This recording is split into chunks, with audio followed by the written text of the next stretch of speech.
Lou left Cape Breton in 1968 to go to university. From there, he went on to a number of different positions before he ended up starting Summit REIT in 2006. And he has never really lived back in Cape Breton since then, but he decided to do a number of things in Cape Breton. He was approached back a while ago by Irving Schwartz and George Unsworth to look at the fundraising campaign they were doing for the Cape Breton Regional Hospital Foundation. He was very taken with this. We had an episode back in 1993 with our mother. So when Lou was approached to do something with the hospital foundation, he and his wife Catherine decided to make a sizable investment donation to the hospital foundation. At around the same time, Joe Shannon approached him to sit on the advisory board for the Shannon School of Business out at the university. And at the time they were still doing fundraising there, so Lou contributed a sizable amount to the university, and I think it's the dean's office actually at the Shannon School of Business that's named for our family.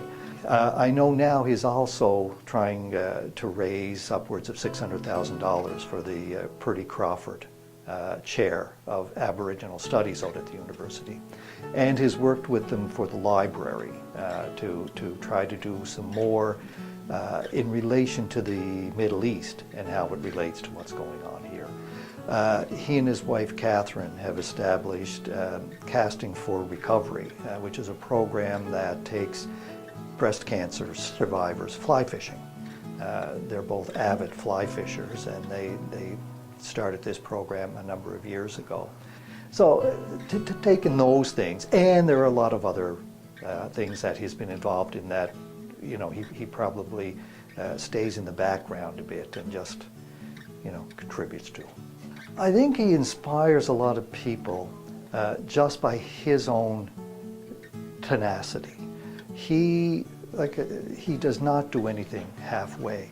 And I think he always tries to encourage other people to do the same thing. In everyone's life, there's some bit of failure that you go through. It happened to Lou a number of years ago, just something totally out of his control. But he never let that get him down. He ended up being very successful, working in, you know, a very complicated business world and dealing with people around the world. Cape Bretoners are generous people, and there are so many Cape Bretoners that have done well, both locally and internationally. And it's amazing how many contribute back to the community, even if they don't live here anymore, even if they haven't lived here for quite a while.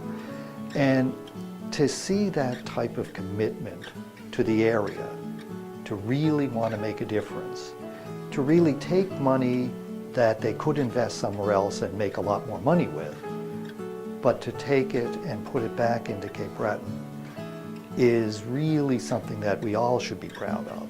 His family, you know, our families here, his boys, you know, his grandchildren, we always felt very proud that he did what he did. He did it how he did it, and then he decided to come back and do something very positive for Cape Breton.